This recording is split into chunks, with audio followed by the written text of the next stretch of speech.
குரு வணக்கத்துடன் welcome to make leaders eight ஸ்டாண்டர்டில் புவியியல் பார்க்க போகிறோம். யூனிட் 2ல் வந்து வானிலை மற்றும் காலநிலை பற்றி பார்க்கலாம்.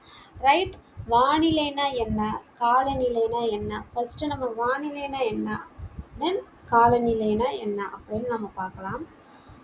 வானிலைன்றது என்னன்னா, நம்ம வெதர் நியூஸ்லாம் பார்ப்பீங்களா? வெதர் நியூஸ், அதாவது ஒரு நியூஸ் ஓடிட்டு இருக்கும்போது ஃபைனலாக கடைசியாக ஒரு நியூஸ் வரும், அதான் வானிலை. இன்னைக்கு வந்து வானிலை இந்த மாதிரி இருக்குது, நாளைக்கு மேகமூட்டத்துடன் கூடிய மழை பெய்யும், இல்லைன்னா வெயில் வந்து பயங்கரமாக இருக்கும், அந்த மாதிரிலாம் நமக்கு சொல்லுவாங்க இல்லையா? அதுதான் வானிலை. சரி, காலநிலைனா என்ன அப்படின்னு சொன்னால், இப்போ ஊட்டி கொடைக்கானல்லாம் பார்த்தீங்கன்னா கிளைமேட் எப்படி இருக்குன்னு நமக்கு சொல்ல தெரியும் இல்லையா? அப்படி இருக்குன்னா சில்னஸ்ஸாக இருக்கும், கூலாக இருக்கும், அங்கே போனாலே நல்லா இருக்கும் கிளைமேட். அதே இது ஃபாரின் கண்ட்ரி போயிட்டேன்னா அங்கே எப்படி இருக்கும்? அதே போல் ஒவ்வொரு கண்ட்ரி ஒவ்வொரு விதமாக வெப்பம் வந்து இருக்கும், அப்படி தானே? யூஎஸ்ஏல ஒரு மாதிரி இருக்கும், கனடாவில் ஒரு மாதிரி இருக்கும், யூரோப் கண்ட்ரீஸில் ஒரு மாதிரி இருக்கும், தென் கொரியாவில் ஒரு மாதிரி இருக்கும், சவுத் ஆஃப்ரிக்காவில் ஒரு மாதிரி இருக்கும். ரைட், நமக்கு இங்கே டே இருக்கும், அங்கே அவங்களுக்கு நைட் இருக்கும், இன்னொருத்தவங்களுக்கு ஆஃப்டர்நூன் இருக்கும். ஸோ வந்து காலநிலை வந்து வெவ்வேறு இடங்களுக்கு தகுந்த மாதிரி மாறிட்டே இருக்கும், அதுதான் காலநிலை, அப்படிதானே? இப்போ நமக்கு இன்னைக்கு மத்தியானம் எப்படி இருந்தது, ஹீட்டாக இருந்திருக்கு. அதே இது ஃபாரின் கண்ட்ரீஸில் இருக்கவங்களுக்கு நல்ல சில்னஸாக மழை பெஞ்சிட்டு கூட என்ன செய்யலாம், பனிமழை கூட பெஞ்சிருக்கலாம், வாய்ப்பு இருக்குது தானே? ரைட்டு, காலநிலை வந்து ஒவ்வொரு சூழ்நிலைக்கு தகுந்த மாதிரி மாறிட்டு இருக்கும், அதுதான் காலநிலை. இப்போ நம்ம கிளாஸ்க்குள்ளே ஸ்டார்ட் பண்ணலாம். புவியின் வளிமண்டலம் இருக்கு இல்லையா, நம்ம பூமி தான் பூமி இல்லையா, அதோட வளிமண்டலத்தில் வந்து வாயுக்களால் ஆனது தான் நம்மளோட வளிமண்டலம், படிச்சிருப்போம் தானே? அதை வந்து எப்படி இருக்குன்னா, வளிமண்டலம் வந்து நம்ம பூமியை நீங்கள் இமேஜின் பண்ணிக்கோங்க, பூமி வந்து ஒரு கோள வடிவமான ஒரு பால் மாதிரி வச்சுக்கோங்க, அதை சுற்றி தான் வளிமண்டலம் இருக்கிறப்ப அது வந்து இந்த வளிமண்டலம் எதால் இருக்குன்னா வாயுக்களால் ஆயிருக்கும்.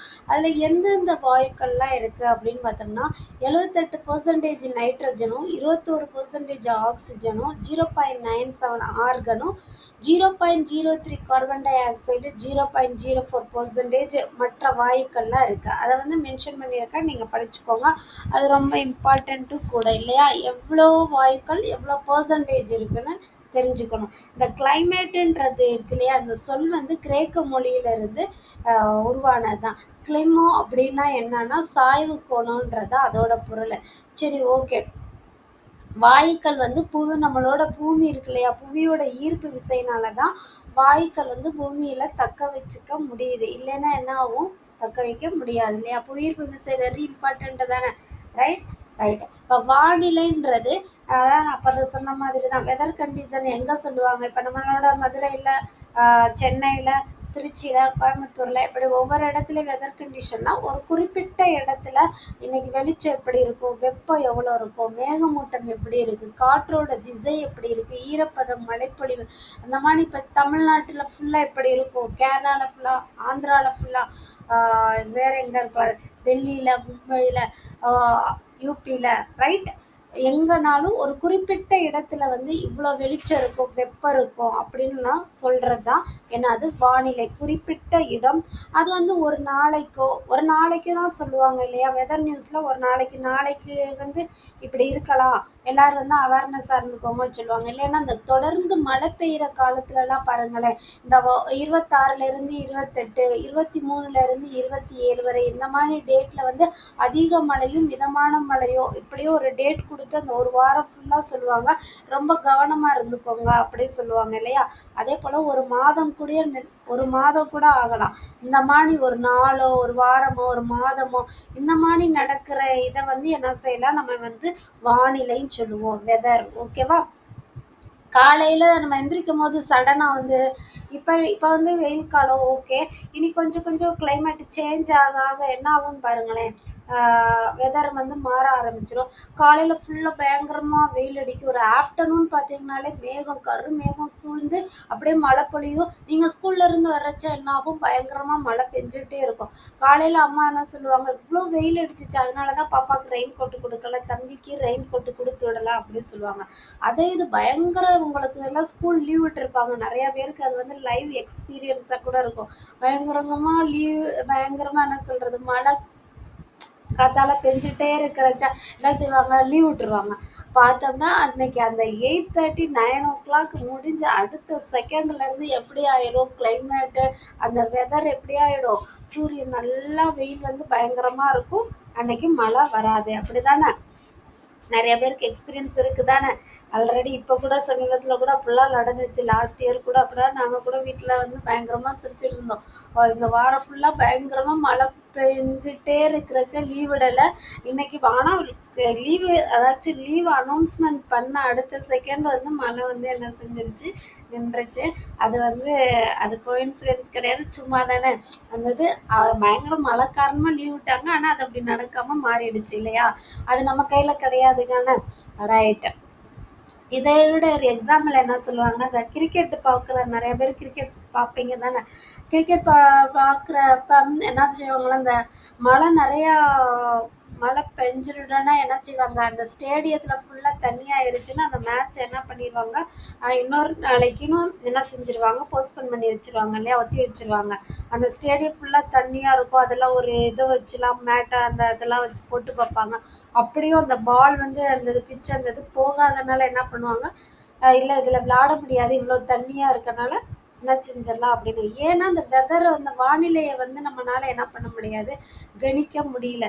மழை வரும்னா வர மாட்டேங்குது, வெயிலில் வந்து பயங்கரமாக இருக்குது, வெயில் இருக்கும் சொல்கிற நேரத்தில் மழை வருது இல்லையா?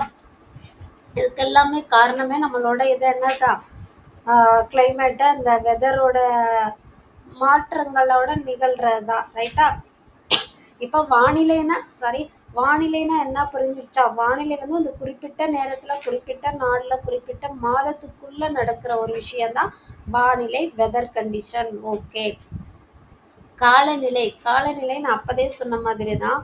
கிளைமேட் வந்து இப்போ இப்படி என்ன சொல்லலாம், கொடைக்கானல் எப்படி இருக்கும், ஊட்டி எப்படி இருக்கும், அதே போல் ஃபாரின் கண்ட்ரீஸில் எப்படி இருப்பாங்க, நம்ம ஏன் ஃபாரின் கண்ட்ரிஸ், நம்ம நார்த்து சைடே குளிர்காலம் ஆரம்பித்தோம்னா அவங்களுக்குலாம் பயங்கர என்ன செய்யும், குளிர் பயங்கரமாக இருக்கும். அதே போல் வெயில் காலத்துலேயுமே அவங்களுக்கு எப்படி இருக்கும்னா பயங்கர வெயிலாக தான் இருக்கும். அது வந்து ரொம்ப, அது வந்து இப்போன்னு கிடையாது, ஒரு மாதத்துக்கோ ஒரு வாரத்துக்கோ அவங்களுக்கு கிடையாது, அவங்களுக்கு பல வருடங்களாகவே அப்படி தான் இருக்குது. அதாவது சொல்கிறாங்க, வளிமண்டலத்தோட வானிலை கூறோட சராசரி தன்மை 35 வருடங்களுக்கு கணக்கிட்டு கூறுவலாம். அப்போனா இதெல்லாம் வந்து 35 வருடங்களுக்கு மேலா இப்படி தான் நடந்துக்கிட்டே இருக்கு இல்லையா? அந்த இடங்கள்லாம் என்ன செய்யுது, காலநிலை கிளைமேட் வந்து அப்படி தான் அவங்களுக்கு அங்கே அப்படி தான் இருக்கும். ரைட்டா?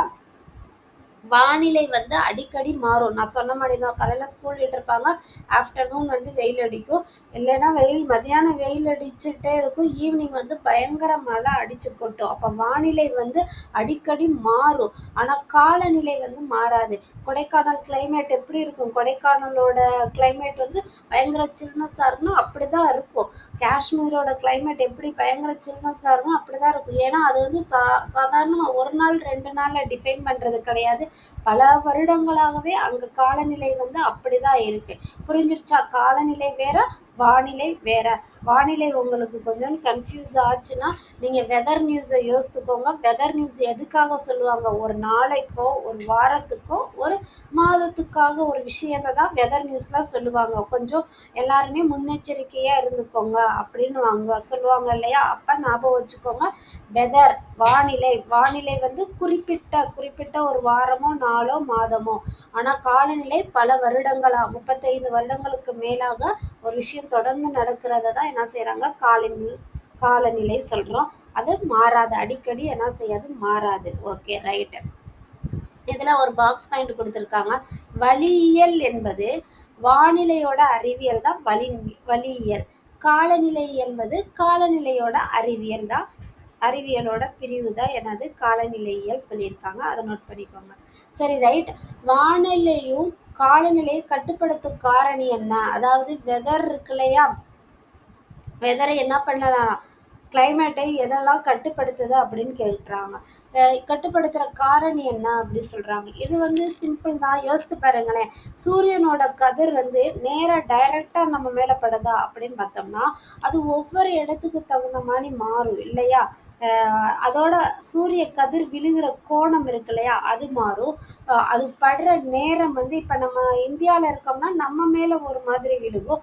அதே இது கனடாவில் இருக்கவங்களுக்கு வேறு மாதிரி இருக்கும், அமெரிக்காவில் இருக்கவங்களுக்கு வேறு மாதிரி இருக்கும், கொரியன் கண்ட்ரீஸில் இருக்கவங்களுக்கு வேறு மாதிரி இருக்கும். அப்படி தானே அந்த அது படுற நேரம், அது எவ்வளோ உயரத்துல இருந்து விழுகுது, நிலம், நீர், அந்த அமைவிடம், மலைத்தொடரோட திசை, காற்றழுத்தம், காற்று, கடல் நீரோட்டம், இதுலலாம் சூரியனோட கதிர்கள் எப்படி விழுகுதுன்றது வந்து ஒரு முக்கியமான விஷயம்தான். இது எல்லாமே வந்து வானிலையும் சரி காலநிலையையும் கட்டுப்படுத்துகிற ஒரு காரணி தான். சூரிய கதிர்கள் ஒவ்வொரு இடத்துலையும் எப்படி விழுகுதுன்றது தகுந்த மாதிரி தான் ஒவ்வொரு கண்ட்ரிலையுமே என்ன செய்யுது, நம்மளோட காலநிலையும் சரி வானிலையும் சரி மாறுது. ரைட்டு. நம்மளோட பூமி வந்து என்னது கோள வடிவமானது நமக்கு தெரியும் இல்லையா. இப்போ ஒரு பால் மானி வச்சுக்கோங்களேன், சூரிய கதிர் அந்த பாலில் விழுகும் போது மேற்பரப்பில் இது எப்படி இருக்கும், மேற்பரப்பில் வந்து பயங்கர ஃபோர்ஸாக அந்த கதிர் வந்து டைரெக்டாக விழுகும். அதே இது கீழே இருக்கவங்களுக்கும் சைடில் இருக்கவங்களுக்கும் கொஞ்சம் கம்மியாக இருக்கும், கீழே கீழே இருக்கவங்களுக்கு ஒன்றுமே கிடையாது இல்லையா. புரியுதா. அந்த சூரிய கதிர்கள் ஒவ்வொருத்தருக்கும் ஒவ்வொரு விதமாக வந்து என்ன செய்யுது, விழுகுது. அதை தான் சொல்கிறாங்க, துருவ பகுதியில் இருக்கவங்களுக்கு சாய்வா வந்து சூரிய கதிர்கள் எப்படி சாய்வா வரும். அப்போ அவங்களுக்கு வந்து வெளிச்சம் குறைவா இல்லாமல் கடும் குளிர் வந்து அங்கே இருக்கும். சரியா.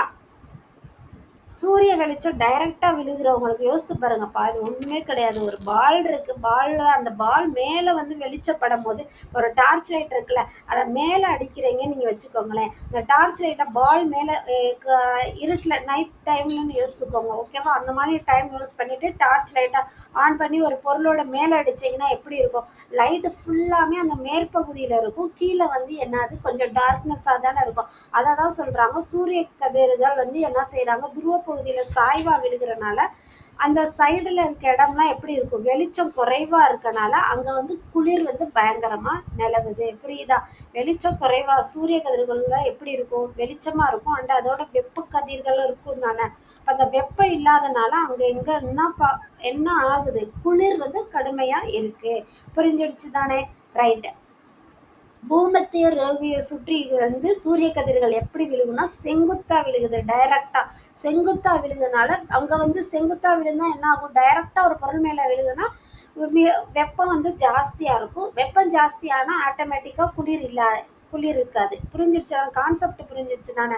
ஒரு பொருள் மேலே வெப்பக்கதிர் விழுந்துச்சுன்னா வெப்பம் ஜாஸ்தியாச்சுன்னா அங்கே குளிர் இருக்காது, வெப்பமே இல்லைன்னா அங்கே குளிர் இருக்கும். இதை தான் அவங்க வந்து அப்படி பாயிண்டாக கொடுத்துருக்காங்க, வேறு எதுவுமே கிடையாது. வெப்பநிலையில் ஏற்படுற மாற்றங்கள் தான் என்ன செய்யுது, நீரோட்டத்திலையும் காற்றோட்டத்திற்கும் காரணமாக இருக்குது. நமக்கு நீர் ஜாஸ்தியாக கிடைக்குதோ, ஒரு காற்று நல்லா கிடைக்குதோ, அது காரணம் என்ன, வெப்பநிலையில் மாற்றம் ஏற்படுறதான் காரணம். வெப்பம் பயங்கரமாக அடிக்கிறச்ச நீரோட்டம் ஆட்டோமேட்டிக்காக என்ன செய்யும், கீழ் லெவலுக்கு போயிடும், காற்று அவ்வளோவா கிடைக்காது. அப்படி தானே. வெப்பக்காற்று வந்து வளிமண்டலம் இருக்கு இல்லையா, நம்ம பூமியோட மேல் பகுதி சொன்னோம்ல, அந்த வளிமண்டலத்தை மேல் நோக்கி போகிறதுனால நமக்கு காற்றோட அழுத்தம் வந்து குறைவாக இருக்குது. குளிர்காற்று வந்து பூமியிலேயே என்ன செய்யுது, தங்கிடுது. சரியா. வெப்பக்காற்று வந்து வளிமண்டலத்தோட மேல் நோக்கி செல்லுது, குளிர்காற்று பூமிக்கு அருகிலேயே தங்குது. ஓகேவா. இன்னையோட கிளாஸில் வந்து கிளைமேட்னா என்ன, வெதர்னா என்ன, காலநிலை, வானிலைனா என்ன மற்றும் காலநிலைனா என்ன, அதோட காரணிகள் எதெல்லாம், அதோட காரணிகள்னு பார்த்தாச்சு. நாளையோட கிளாஸில் நம்ம இதோட கண்டினியூஸாக வீடியோ என்ன செய்யலாம் பார்க்கலாம். படிங்க, தொடர்ந்து படிங்க. கிளாஸ் பிடிச்சிருந்துச்சுன்னா உங்கள் ஃப்ரெண்ட்ஸுக்கு வந்து ஷேர் பண்ணுங்கள், சொல்லுங்கள், சேர்ந்து படிக்கலாம். கூட கற்றுக்கிறதுக்கு நிறையா இருக்குது, நம்மளும் சேர்ந்து படிக்கலாம். நல்லதே நடக்கும். இன்னொரு வீடியோவில் பார்க்கலாம். நன்றி, வணக்கம், தேங்க்யூ.